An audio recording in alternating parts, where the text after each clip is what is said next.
काय काही मॅटर झालाय का? नाही अगं मॅटर असं नाही पण काय प्रॉब्लेम झालाय का काही? अगं प्रॉब्लेम आपल्या घरातच जन्माला आलाय.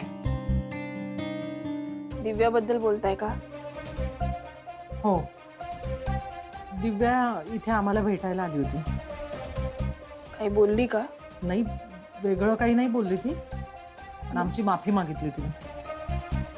दिव्याने माफी मागितली का? अगं नाक घास म्हणून म्हणलं असतं का नाही तरी नाक घासलं असतं तिनं. काय झालं काय एवढं? देव शिक्षा देतोय आपल्याला. इतकं सुंदर आयुष्याचं वाटोळं केलं ना आपण.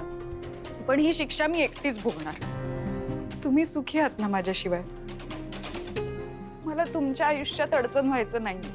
मी कुठेतरी लांब जाईन, चांगल्या मनाने सुरुवात करेन. प्रायश्चित्त करण्यासारखी चूक केलेली नाहीये मी, पण प्रयत्न करेन. इथे थांबून तुम्हाला त्रास देणार नाही अजून. असं समजा सांगत होती म्हणून मी तिला जाऊच दिलं नाही. आता तू कशी विचारात पडली आहे तसे मी बी विचारात पडले होते. माझा तर डोळ्यांवर पण विश्वास बसना आणि कानांवर पण.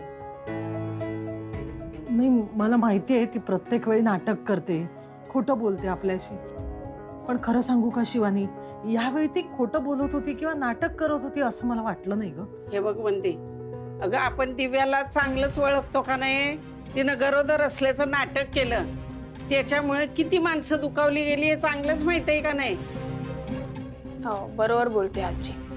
हे बघ तिच्यावर विश्वास ठेवणं तर कठीण आहे. तुम्ही म्हणताय ती समजुतीने वागते किंवा प्रयत्न करते, पण जर तिला संधी द्यायची असेल तर तिच्याकडे बघितलं पाहिजे ना आपण. नाही तुझं म्हणणं अगदी बरोबर आहे.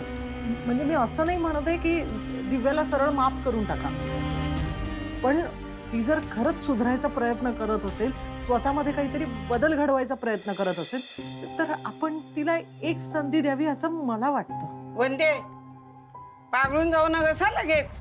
थांबा थांबा थांबा. हे बघा मी तिच्याशी बोलून बघते, मला लगेच कळेल काय खरं काय खोटं. नाही नाही तू नको बोलूस तिच्याशी शिवानी, उगाच कशाला. काय प्रॉब्लेम होणार आहे? मी बोलते ना समोरासमोर. अगं अगं तू गेलीस आणि त्याच्यात ती काहीतरी तुला बोलली तर अजून राडा होणार काहीतरी.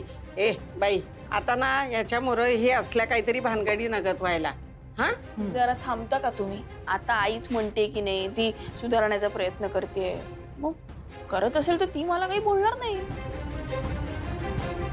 पटलं? होय. मग तिला भेटून येते. हा आले. ये.